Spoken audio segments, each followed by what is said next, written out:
série de mensagens se chama Jesus, o Verbo da Oração. E hoje nós vamos ver a parte santificado seja o teu nome. Nós vamos abrir nossa Bíblia, vai aparecer aí Mateus 6, de 9 a 13. Mateus 6, de 9 a 13. Vocês devem orar assim: Pai nosso que estás nos céus, santificado seja o teu nome. Venha o teu reino, seja feita a tua vontade na terra como no céu. Dá-nos hoje o pão nosso de cada dia. Perdoa as nossas ofensas, como também temos perdoado aqueles que nos ofendem. E não nos deixes cair em tentação, mas livra-nos do maligno, pois teu é o reino, o poder e a glória para sempre. Amém. Amém. Nós já falamos sobre Pai Nosso, depois, no domingo passado, estivemos falando sobre que estás nos céus, e hoje vamos estudar juntos aí, santificado seja o teu nome. Essa série de mensagens é muito especial para mim, porque eu já falei aqui, mas vou repetir. Há 10 anos atrás eu escrevi 7 dessas mensagens. Naquele tempo ainda não estava aposentado, estava trabalhando na Caixa Federal, e nas madrugadas escrevia essas mensagens. E quando eu estava na 7ª mensagem, não pude continuar, a 8ª, a 9ª e a 10ª, porque eu tive um infarto, e aí fiquei afastado do trabalho, da igreja, por 60 dias. E eu esqueci, por assim dizer. Quando eu voltei, já continuei em outra direção, e hoje, então, criei um pouco de coragem nesse tempo aí, de retomar esse assunto, Vamos ver se eu consigo chegar, passar da 7ª. Deus nos abençoe. Mas muito bem, queridos. Graças a Deus por todas as coisas. Quero só dizer para você que eu mudei em algumas coisas, tá? Quando uma pessoa vinha conversar comigo no gabinete ou qualquer coisa, eu tomava a dor da pessoa tanto forte para mim que eu ficava doente junto com a pessoa. Aí eu tive que aprender a não fazer mais isso. Não é por mal. Se alguém já foi lá no gabinete, sabe, eu até choro junto. Mas acabou e eu preciso me resguardar. Eu preciso aprender, e fui aprendendo a deixar alguma coisa aqui dentro de mim preservada. Porque senão eu morro junto com a pessoa, Então eu tive que aprender isso. E você aí que tem problema no coração, tem que aprender isso também. Você tem que aprender a controlar a sua emoção, a ansiedade, a sua tristeza. Você tem que saber que você precisa entregar tudo ao Senhor, É muito importante falar isso. Porque às vezes a gente vive uma vida que não tem descanso. E nós precisamos de descanso para a nossa alma. Nós precisamos de refrigério também. Então, tenha um tempo para você, se refazer, Eu fui aprendendo a falar não também, que eu não sabia. A pessoa falava assim, eu lembro uma vez que eu tinha que pregar em Presidente Prudente, no dia seguinte eu tinha que pregar em Londrina. Não, deixa eu ver se estou certo. Tinha que pegar em Presidente Prudente, no mesmo dia em Londrina, e no dia seguinte de manhã em São Paulo. E o meu carro quebrou nesse meio de caminho aí. Então, assim, eu aceitava convite, sem pensar, que tem coisa que não dá para fazer. Então, a gente tem que aprender a falar não também. Não é que a gente é preguiçoso, é que a gente tem que falar, tem que ter um descanso aqui, tem que ter um momento de refrigério. Muito bem, nessa noite nós queremos falar sobre santificado seja o teu nome. Santificar é considerar santo, é guardar, é observar de acordo com a pessoa de Deus, é reverenciar, adorar. E a ideia aqui desta frase, dessa oração, santificado seja o teu nome, é o seguinte: Senhor, que eu viva de uma forma que o teu nome seja reverenciado. Que coisa! Isso passa pela gente. Que as coisas que eu faça, quando as pessoas observarem o que eu estou fazendo, elas possam dizer, como o Deus que essa pessoa serve é santo. Que coisa impressionante. Imagine você, que alguém estivesse olhando para você cultuando a Deus, você vivendo, e a pessoa pudesse ver em você algo que ela admira o Deus que você serve por causa de você. É diferente, Envolve a gente também. Êxodo 15:11. ó Senhor, quem és tu entre os deuses? Quem é comparável a ti, Senhor? Quem é semelhante a ti, majestoso em santidade, terrível em façanhas, autor de maravilhas? Quem é como Deus? Esse momento especial, Salmo 99, 9, que a gente leu aqui agora há pouco, Salmo 99, versículo 9, é até fácil de decorar, né? Exaltai o Senhor, o nosso Deus, prostrai-vos voltados em direção ao seu santo monte, porquanto o Eterno, o nosso Deus, é santo. Isaías 6, 3. E clamavam uns aos outros, dizendo: Santo, Santo, Santo é o Senhor dos exércitos, toda a terra está plena da glória do Senhor. Então, a primeira coisa que eu quero dizer aqui é que o nosso tempo precisa ser santificado ao Senhor.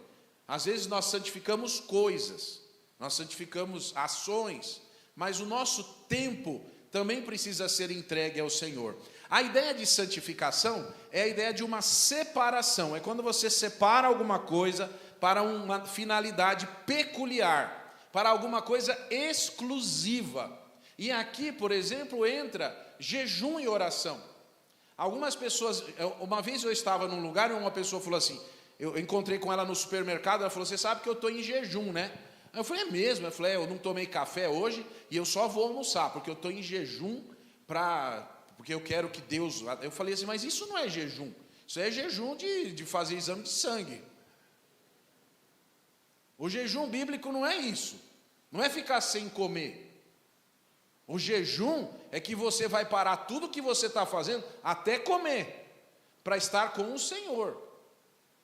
Não é assim: eu vou ficar sem comer e vou trabalhar. Não, você não vai trabalhar, você não vai fazer nada, você não vai falar com ninguém, você vai ficar com o Senhor. Isso é jejum. Você não vai nem comer, porque você vai estar exclusivamente com o Senhor.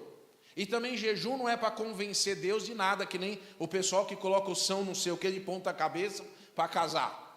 Você não faz jejum para forçar Deus a fazer nada. Você vai morrer e Deus não vai fazer nada. Porque nós não forçamos Deus a fazer nada. Quem é Deus é Ele. Então você faz jejum porque você quer se alinhar, você quer estar tempo com o Senhor. Provavelmente você vai falar: mas eu não posso passar um dia inteiro sem comer. Não precisa passar um dia inteiro. Se você, por exemplo, pegar aí umas 4 horas... ou 3 horas, ou que seja, menos, mas falar: não, esse tempo é comigo e com o Senhor, esse tempo é santo ao Senhor, esse tempo é separado ao Senhor, esse tempo eu quero passar com o Senhor, conversando com Ele, ouvindo a voz dEle, lendo a palavra. Eu não vou sair, eu não vou comer, eu não vou fazer nada, eu vou ficar com Ele. Essa é a ideia que temos aqui. Êxodo 16, 23, Êxodo 16, 23. E lhes esclareceu: eis que ordenou o Senhor, amanhã é o dia de repouso sagrado, o Shabá, o sábado consagrado ao Eterno. Os que quiserdes assar esse alimento no forno, assai. Os que desejares cozer em água, cozei. Mas tudo que sobrar, separai, guardar para amanhã do sábado. Veja, aqui era sexta-feira, estava dizendo assim: hoje você cozinha, e amanhã você vai ficar com o Senhor. É o dia do descanso, o dia de ficar com o Senhor. É o dia que você fala assim: eu não vou trabalhar, eu não vou fazer nada, eu vou ficar com o Senhor. Essa é a ideia da santidade. Nós temos também em 1 Pedro 2,9, Pedro falando, 1 Pedro 2,9, ele mesmo explica isso. Porém, vós sois geração eleita, sacerdócio real, nação santa, ou seja, separada, e aí o próprio versículo: povo de propriedade exclusiva de Deus. Qual é o porquê você está aqui? Por que você é santo? Em que sentido é isso?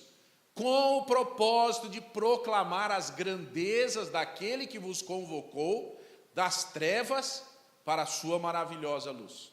Essa é a ideia de separação.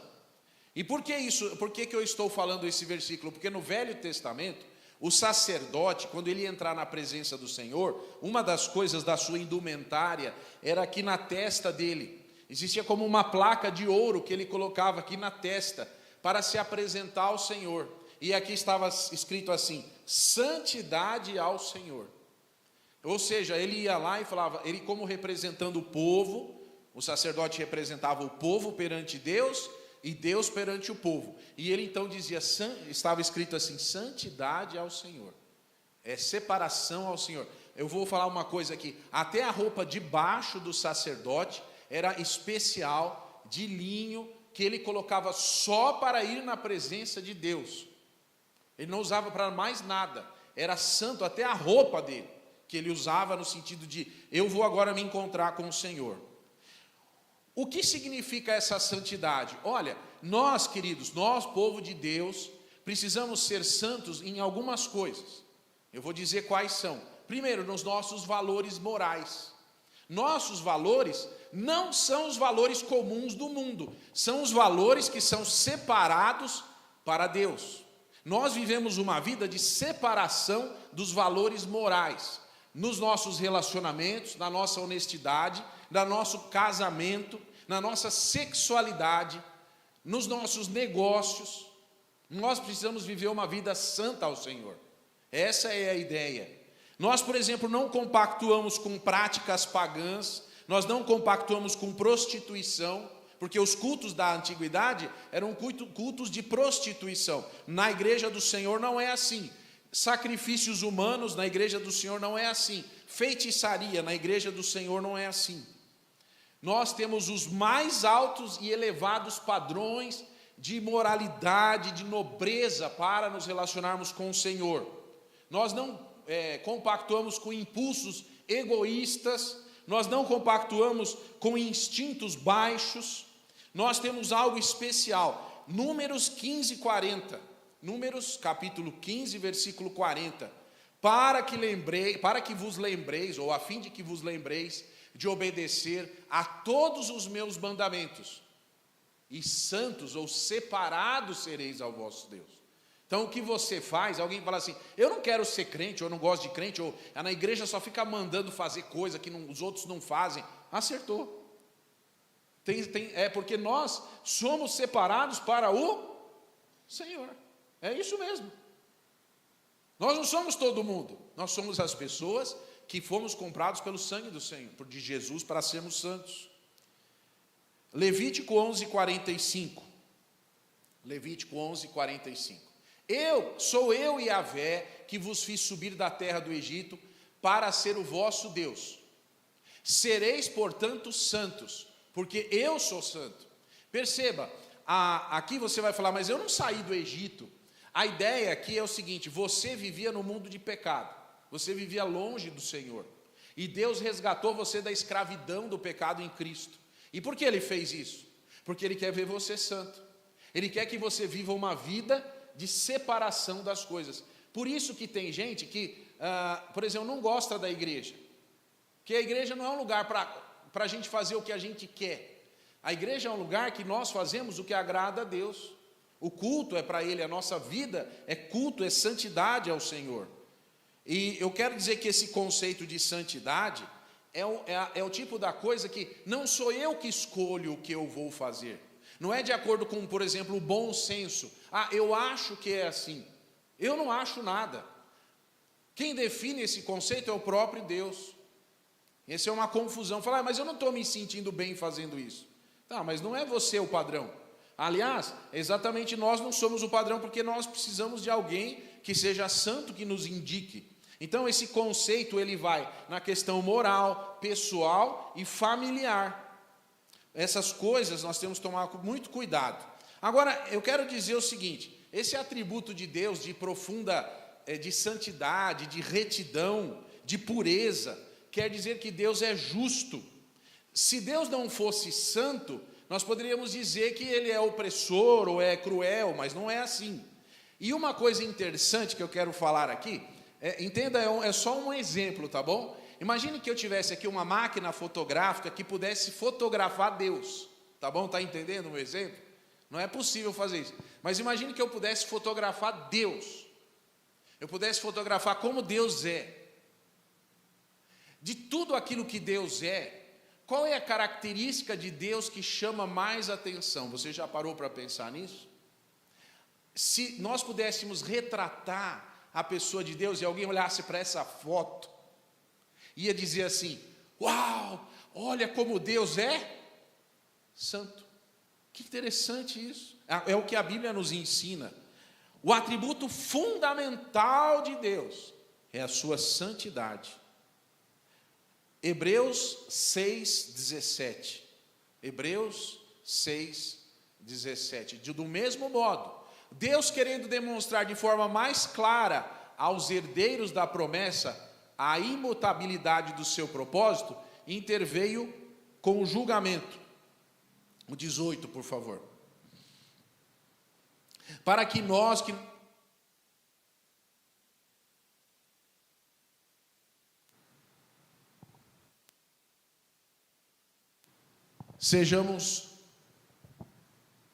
nós que nos refugiamos no acesso à esperança proposta, sejamos grandemente encorajados por meio de duas afirmações imutáveis, as quais é impossível que Deus minta. Mais um 19.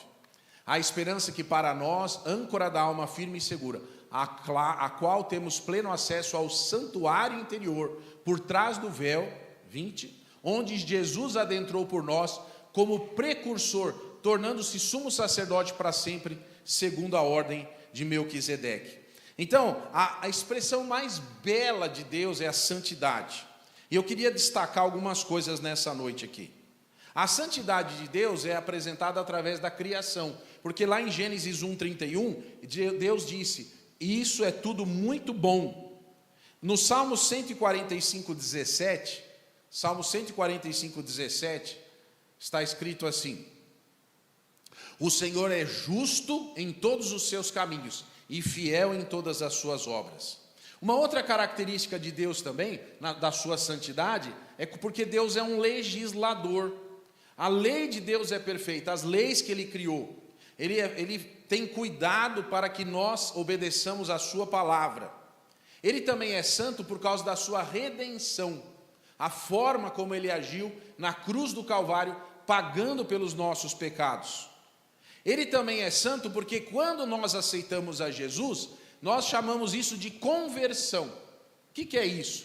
É que nós vivíamos uma vida ímpia, e ao aceitarmos a Jesus, nós somos convertidos a sermos diferentes.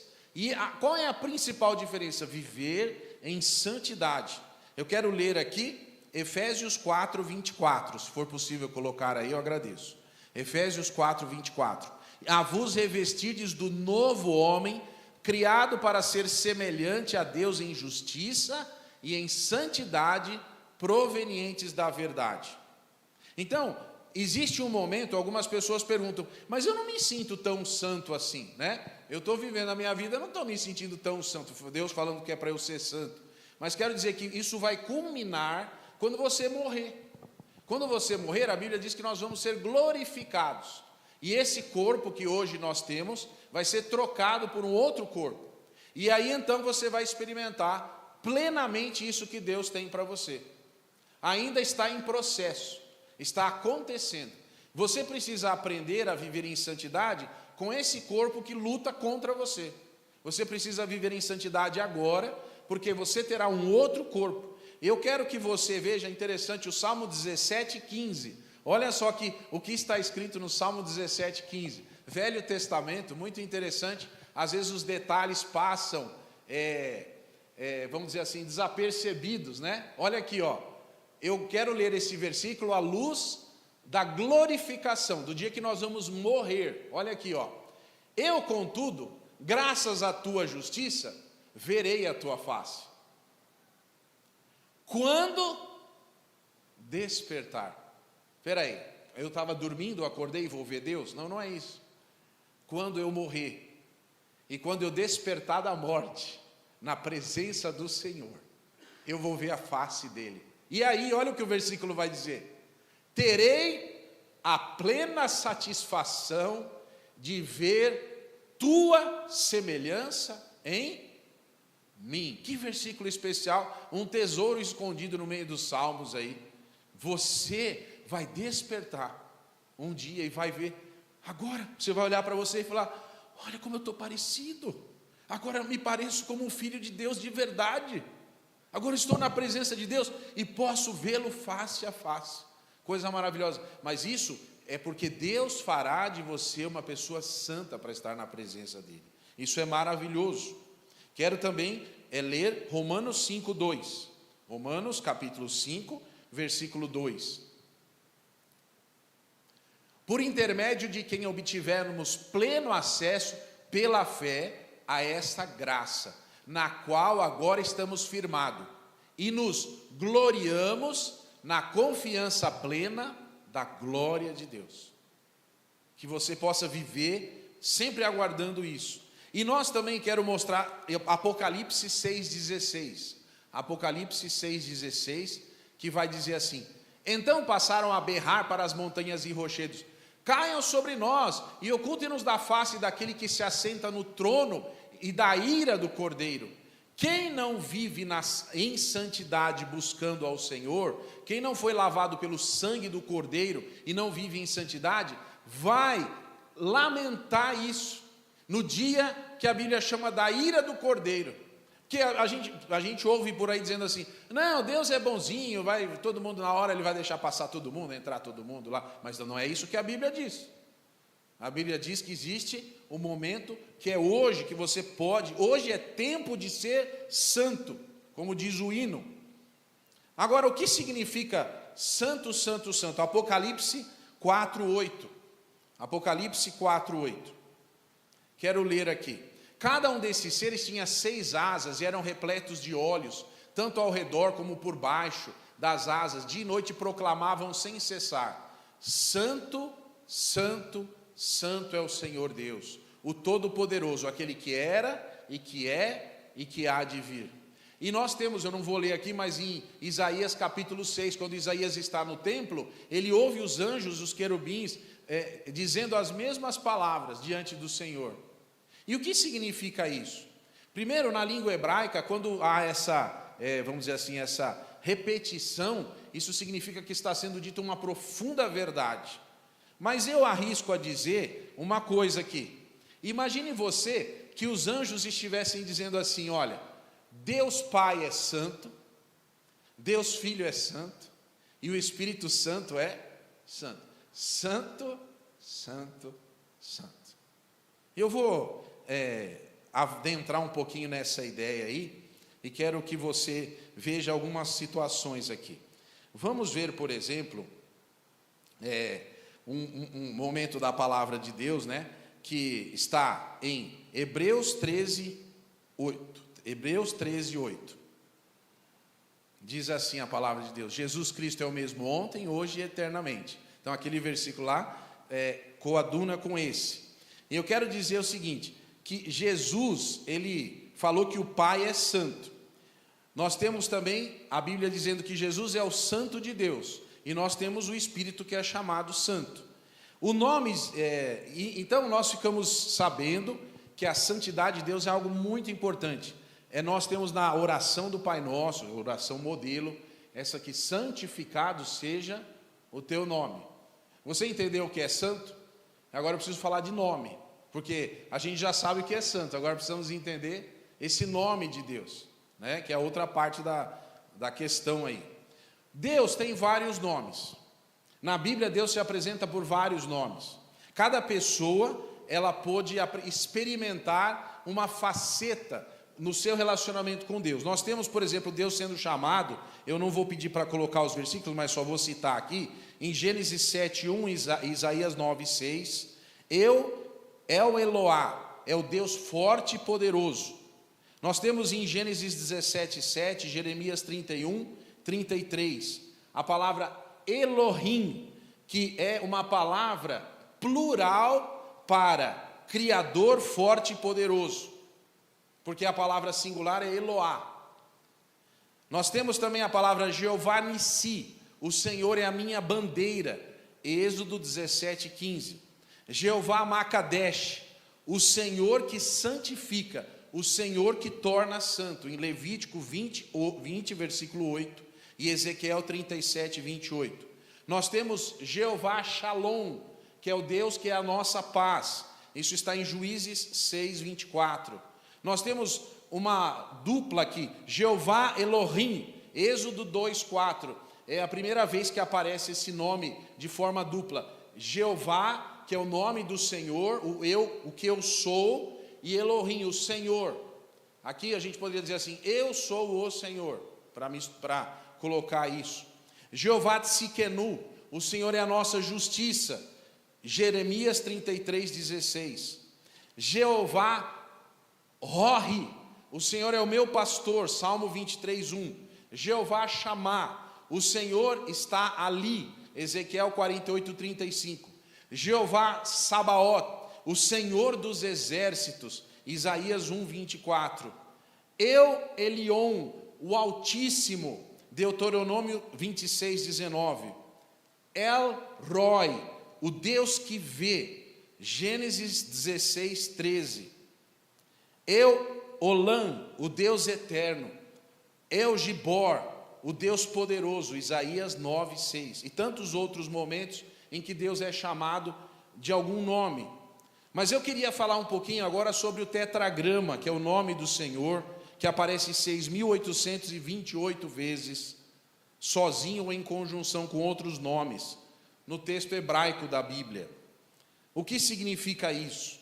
Esse nome é traduzido por Yahvé ou Javé, e ele é composto de 4 letras, mas na verdade, essas letras aí, elas são letras que são impronunciáveis. Não tem como falar o nome de Deus através dessas letras. É o Yod, Re, Vav, Re. O que significa isso?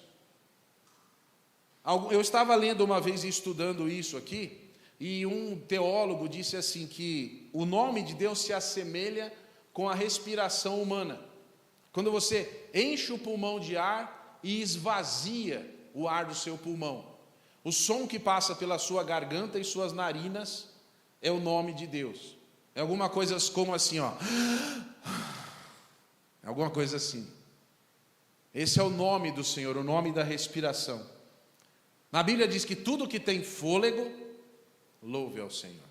A Bíblia diz, não fale o nome do Senhor em vão. Não respire em vão. Não viva em vão. Não suje o nome de Deus, mas o santifique quando você respira. Ou seja, todo o tempo da sua vida. Eu me lembro que uma criança quando nasce, primeira coisa que ela tem que fazer para dar aquela chorada, né? Precisa se encher o pulmão de ar. Quem sabe o nome de Deus não é um choro de uma criança? Quem sabe as crianças não clamam pelo Altíssimo? E qual é a última coisa que uma pessoa faz antes de morrer? Dar a sua última respirada, né? É como se você dissesse assim, Senhor, chegou o meu dia, e você dá a sua última respirada e para. O meu professor de Direito me ensinou assim, é uma palavra que eu lembrei agora, resfolegar. O seu último resfolegar, você vai falar o nome de Deus. O nome de Deus é falado por você o tempo todo, enquanto você respira. Santificado seja o nome de Deus. Você precisa respirar de forma que esse fôlego glorifique ao Senhor. Que coisa impressionante isso, não é? Essa é uma forma também da gente pensar nesse conceito aí. O Deus de Abraão, Isaque e Jacó. O Deus que é o que é o que significa, ou eu serei o que serei. O que quer dizer isso? A ideia, quando Deus explicou para Moisés o nome dele, estava dizendo assim, Moisés, não se preocupe, eu vou ser para você o que você precisar que eu seja. Que coisa linda isso. Deus é para você o que você precisar. Quando você clamar, Ele estará lá à sua disposição. Esse é o nome dEle. É isso que Ele é. É isso como Ele se apresenta. Ele é o seu resgatador, Ele é o seu cuidador. Ele está dizendo assim, não se preocupe, eu estarei lá e eu farei por você o que for necessário. Se você buscar a minha presença e você clamar o meu nome. Coisa importante você saber disso. Eu sou aquele que é. Olha, a ideia é que Deus pode se adaptar a qualquer circunstância. Nós vivemos uma vida preocupados. Você, eu acho que passa o tempo todo preocupado. Mas eu queria pedir para você fazer uma coisa. Quando você estiver passando uma dificuldade, claro que você precisa buscar a santidade, mas dê um suspiro grande. Você já suspirou alguma vez? Na hora da dificuldade, você enche o pulmão de ar e diga: Senhor, eu estou clamando pelo Teu nome, eu estou respirando o Teu nome, eu estou falando com o Senhor, eu estou vivo. E é Deus que nos dá o fôlego de vida, não é? Não foi Ele que soprou o fôlego de vida nas narinas de Adão? Então você precisa viver mais tranquilo. Eu quero ler aqui uma definição trazida pelo professor George Thomas Manley. O nome não é um simples rótulo, mas é representativo da verdadeira personalidade daquele a quem pertence. Quando uma pessoa coloca seu nome numa coisa ou em uma pessoa, esta passa a ficar sob sua influência e proteção. Sabe, a nossa oração, quando nós dizemos santificado seja o teu nome, podemos dizer assim: Senhor, coloca o teu nome em mim. Eu quero viver o teu nome, eu quero proclamar o teu nome, eu quero que as pessoas conheçam o Senhor, quem o Senhor é. E eu quero mostrar alguns versículos aqui para você. Gênesis 27, 36. Se der para colocar aí, eu quero ler. Gênesis 27, 36. Esaú acrescentou: com esta razão se chama Jacó. Foi a segunda vez que me enganou. Ele tomou meu direito, a primogenitura, e eis que agora tomou também a minha bênção. Então inquiriu de seu pai: não reservaste nenhuma bênção para mim? Por que eu estou lendo esse versículo? Porque o nome de Isaque não foi colocado sobre Esaú. A bênção de Isaque foi dada a Jacó. Você vai dizer assim: mas Jacó enganou o pai, por isso que ele foi abençoado. Mas aqui tem uma questão interessante. Deus coloca o nome dele em você, não porque você merece. É a graça que faz isso. Se Deus colocar o nome dele em você, a bênção é sua. Você deveria se cobrir com a pele do Cordeiro, que é Jesus. Você deveria se colocar na presença de Deus em oração e dizer assim: Senhor, eu quero que o Senhor me abençoe. Como Jacó fez. Jacó buscou a bênção. Sabe, nós buscamos muita coisa de Deus em oração, mas são poucas as vezes que nós pedimos que Deus nos abençoe com o seu nome. Jacó fez isso. Você pode falar mal de Jacó o que você quiser, mas ele quis isso. E ele obteve o que ele foi buscar. Porque ele colocou a pele de um cordeiro. Interessante o exemplo. 1 Samuel 25, 25. 1 Samuel 25, 25. Não deu, meu senhor, atenção àquele homem maldoso Nabal. Ele é tão insensato quanto o próprio significado do seu nome. A arrogância o acompanha. Entretanto, eu, tua serva, não vi os rapazes que o meu senhor enviou. Aqui tem uma mulher muito sábia. Davi estava destruindo estava, aliás, não destruindo, Davi estava protegendo as ovelhas de Nabal. E aí Davi foi falar assim: olha, a gente está aqui muito tempo cuidando de você, trazendo proteção, você poderia nos ajudar de alguma forma? E o Nabal falou: de jeito nenhum. E aí Davi ficou bravo. Davi ainda não estava no trono em Jerusalém, ele era ungido rei, mas ele ainda estava fugindo de Saul. E agora Davi falou assim: eu vou matar esse Nabal aí, esse tolo. A palavra Nabal significa tolo. Nunca coloque esse nome no seu filho. Aí ele pegou e foi lá, e aí Nabal falou: eu não vou ajudar vocês. E a esposa de Nabal falou: olha, por favor, perdoa meu marido, ele tem o nome dele, acompanha, não faça isso, por favor, não destrua, calma. E Davi falou: eu vou matar esse homem. E aí Deus tirou a vida do Nabal morreu, e a mulher que foi conversar com ele casou com ele, é uma das 6 esposas dele. Uma coisa esquisita, mas eu quero falar do nome. O nome da pessoa muitas vezes mostra quem ela é. Você sabe o significado do seu nome? Salmo 83, 18. Salmo 83, 18.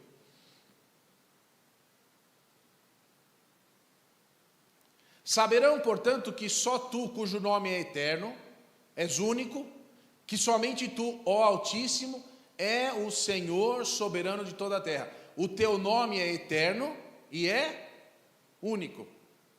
O nome de Deus não tem outro igual. Muito bem, eu separei aqui, meus irmãos, eu escolhi isso daqui porque tem uma discussão que aparece de vez em quando na internet aí, qual é o nome certo de Deus, tá bom? Você já deve ter visto isso. E se eu estiver chamando Deus do nome errado?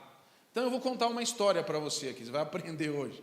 Olha, quando nós nascemos num país, e nós somos alfabetizados, ou aprendemos a vocalização da nossa língua, existem palavras ou pequenos fragmentos de movimentação da língua que a gente não consegue fazer conforme o povo de outro lugar. A gente aprende, por assim dizer, o sotaque da onde a gente nasce, onde a gente vive. Então existem algumas vocalizações que não são possíveis, tá? E eu queria então dizer o nome de Deus em algumas línguas aí para você se acalmar quanto a isso. Porque não dá para falar o nome de Deus igual em todo lugar, porque cada língua é diferente, cada forma gutural, a forma como a pessoa fala. Então vamos lá. Em afrikaner, na língua romeno, por exemplo, a palavra é Jeová. Em árabe, não tem nada a ver, olha, Iroá, já mudou tudo. Em Auabacal, Motu. Em bósnio, Shaksby. Já pensou? Em Bugotu, Jeová. Em búlgaro, Jeová, aqui é Jeová. Em croata, Jehová. Em dinamarquês, Jaué. Em neerlandês, Jeová. Em efik, Yehová. Em inglês, Nehová. Em Fiji, Leová. Em finlandês, Jeová. E assim vai. Quer ver uma coisa diferente aqui? Ó, deixa eu achar um aqui bem diferente. Olha esse aqui. Em coreano, Urejová. Já é diferente. Eu não sei coreano, mas está escrito aqui. Em mandarim, tem alguém que fala mandarim aí? Nem eu, mas está escrito aqui. Jerofá, com F, né? E vamos ver outra, bom, e assim sucessivamente. Então, cada povo tem chamado Deus por uma vocalização. Não dá para falar como que é o certo. A gente fica discutindo bobagem. Por exemplo, se o meu filho, deixa eu explicar uma coisa para você. Se o meu filho, eu tenho o meu nome de batismo, vamos chamar assim, o nome que meus pais me deram, ok? Eu tenho esse nome. Lá está H-E-B-E-R-T, ok, meu nome, que está grafado. Mas o meu filho não vai me chamar pelo meu nome. Como é que meu filho vai me chamar? Então eu vou falar, não, você não me chamou pelo nome certo, eu não te atenderei.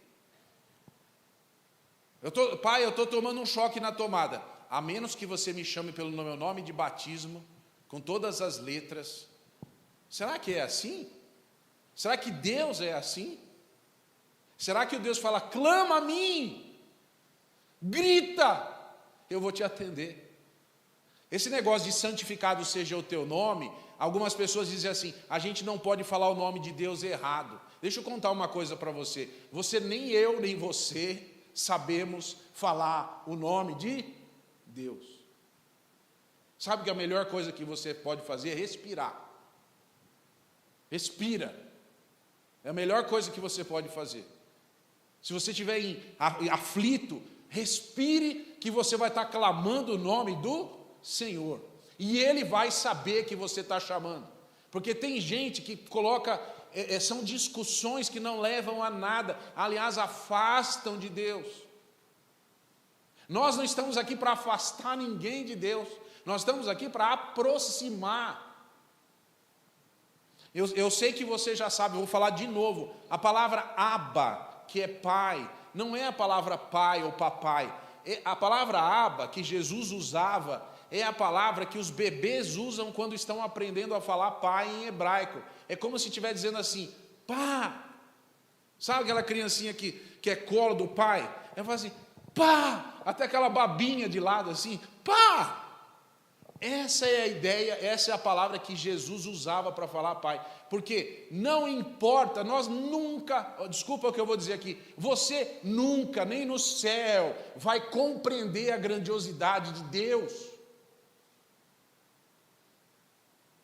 Não se preocupe com isso, se preocupe em se aproximar de Deus.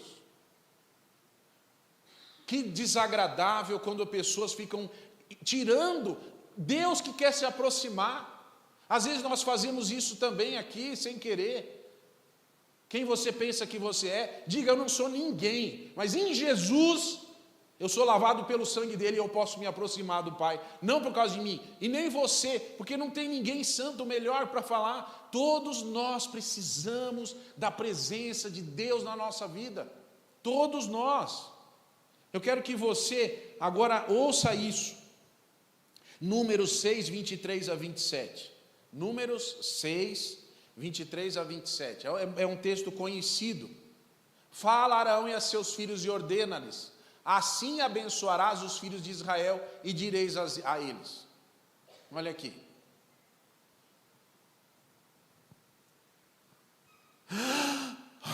Te abençoe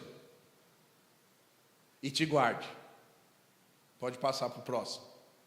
Faça-o resplandecer sobre o seu rosto e sobre ti te agracie. Próximo. Que o revele-se a ti a sua face de amor e te conceda paz. Assim invocarão o meu nome sobre todos os israelitas. Eu os abençoarei. Sabe, nós estamos aqui para abençoar. Se alguma coisa que eu fizer afastar alguém de Deus, isso é o pior pecado que alguém pode cometer. Afastando pessoas de Deus, afastando pessoas de Jesus. Eu quero terminar contando a história das abóboras, tá bom? Que nem eu combinei com o Carlos. Quando eu falar de abóbora, está acabando. Olha, ouça essa história. Os discípulos de um antigo mestre foram pedir licença para fazer uma longa e profunda peregrinação. Podem ir, meus discípulos, disse o mestre, mas com uma condição: cada um de vocês levará consigo uma abóbora, e onde quer que vocês se banhem, banharão suas abóboras. Sim, mestre. Então partiram, onde eles se banhavam, banhavam as abóboras. Meses depois eles voltaram. O mestre pediu as abóboras deles para fazer um banquete de retorno dos discípulos. Todos comeram as deliciosas abóboras, mas uma foi totalmente desprezada em cima da mesa. Os discípulos, tristes, um a um, disseram: Senhor, mestre, nós não estamos comendo essa abóbora porque ela é amarga. Que estranho, disse o mestre. Essa abóbora amarga não foi banhada tantas vezes por vocês? Por meses? Seria que possível que depois de tanta purificação ela continuasse amarga? Os discípulos disseram: Senhor, vai ver que ela já era amarga quando a gente levou, e ela era amarga por dentro, e a purificação foi feita nos rios sagrados, mas talvez o interior dela não tenha mudado. O mestre disse: o que adiantou a peregrinação de vocês, o cumprimento de rituais, os banhos sagrados em rios tantas vezes, que vocês lavaram essas abóboras, se o interior não foi purificado? Quero pensar sobre isso, terminando aqui. Meus irmãos, nós nunca vamos santificar o nome de Deus na nossa oração, se Jesus não purificar o nosso coração. Não é através da nossa palavra, é através do poder de Jesus em nós. Você precisa ter os seus pecados perdoados pelo sangue do Cordeiro. Você precisa buscar a Jesus e dizer: Senhor Jesus, vem mudar o meu interior, não é a sua aparência. Sabe, eu não sei se eu já falei aqui, mas eu poderia falar aqui de uma forma diferente do que eu falo usualmente, usar um som, alguma coisa assustadora ou sei lá, mas isso não significa nada, porque a parte que tem que estar purificada é o coração. Você só vai santificar o nome de Deus se você deixar Deus santificar o seu coração. Eu convido você nessa noite, antes da gente ir embora aqui, você está em oração e você fala: Deus, entra no meu coração, eu quero sim que o teu nome seja santificado, mas eu sei que eu não posso fazer isso, eu só posso fazer isso se o Senhor fizer primeiro em mim. É o Senhor que tem que fazer isso, sabe? A gente precisa viver uma vida de verdade, uma vida de transparência. Eu vou pedir que agora você fique de pé, porque eu quero orar com você. A gente está aprendendo que a gente deve santificar o nome de Deus, mas a gente precisa ter a nossa parte. Qual é? É pedir que Deus entre no nosso coração. Senhor, nós estamos aqui como teu povo nessa noite, e a gente pode falar essa frase, essa oração, alguns rezam isso milhares de vezes. Ah, eu sei de cor, ah, eu sei falar santificado seja o teu nome, mas Senhor, são só palavras, se não for o Senhor que entrar primeiro no nosso coração e fizer uma obra extraordinária com a pessoa de Jesus. Senhor, é bem verdade que muitos de nós nunca convidaram Jesus para morar no coração. Nós sabemos as palavras, mas nós não vivemos, porque o Senhor não habita em nós. Senhor, vem nessa noite e sopra em nós o teu fôlego, coloca em nós o teu nome. Senhor, que nós sejamos a expressão do Deus que nós servimos, que a nossa família, nossos vizinhos, nossos colegas de trabalho, nossos colegas de faculdade possam ver o Senhor em nós, que o teu nome seja santificado, que o nome que nós carregamos, nós falamos, que nós respiramos, que nós vivemos, seja exaltado, seja separado, seja santificado. Senhor, ensina-nos a vivermos uma vida pura para Ti. Senhor, tem misericórdia de nós, que a gente não viva uma vida de hipocrisia, que a gente envergonhe, que as pessoas falam assim: eu não quero ser crente de jeito nenhum, olha essa pessoa. Não, que as pessoas digam assim: eu quero fazer como essa pessoa faz, porque ela venera, ela ama, ela adora o Senhor. Pai, faz isso para a glória do teu nome, em nome de Jesus, amém. Vamos louvar ao Senhor.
nós, daqui a pouco, irmãos, não vão embora. Eu vou fazer uma oração aqui, mas não vai embora, porque domingo passado eu fiz a oração, todo mundo foi embora. Tem mais um louvor ainda, tá?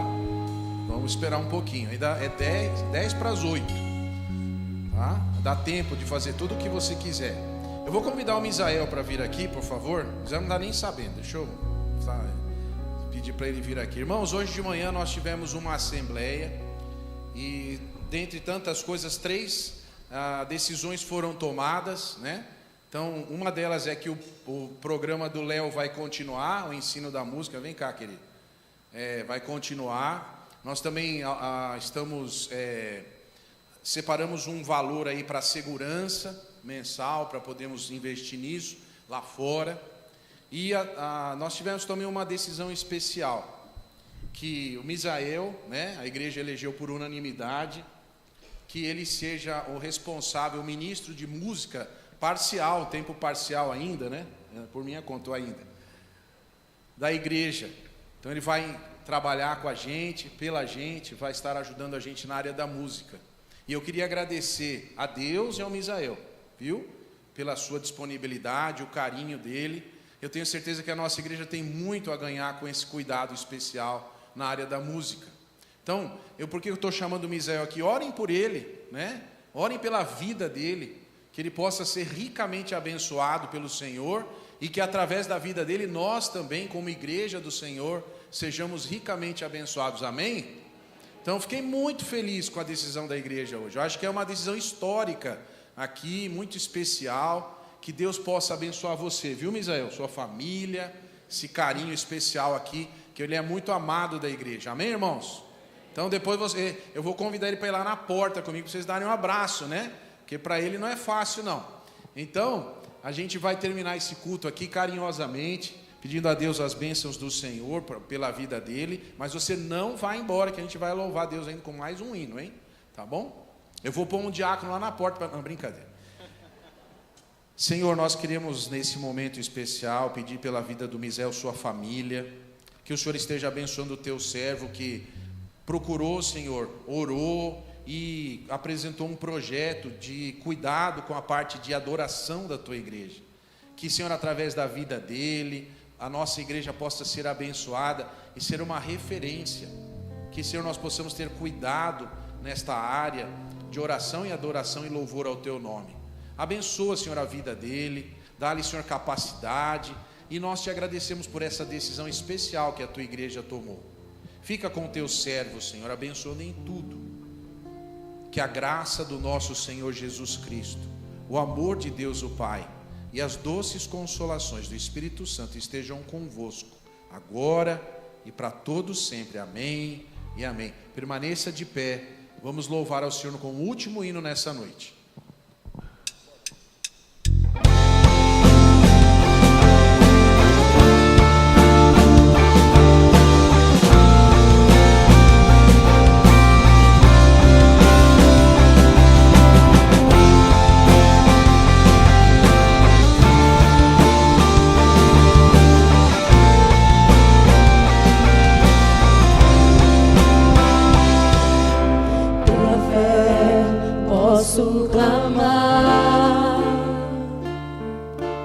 Pela fé posso enxergar, pela fé posso tocar, pela fé, pela fé.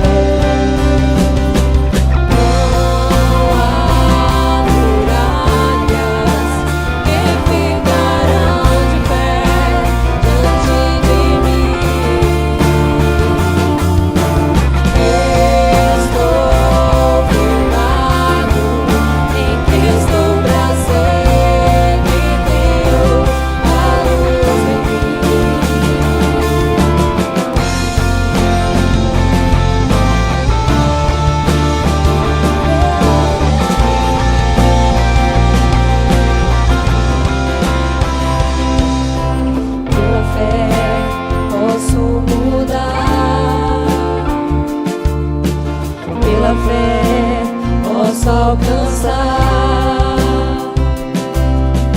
pela fé posso viver.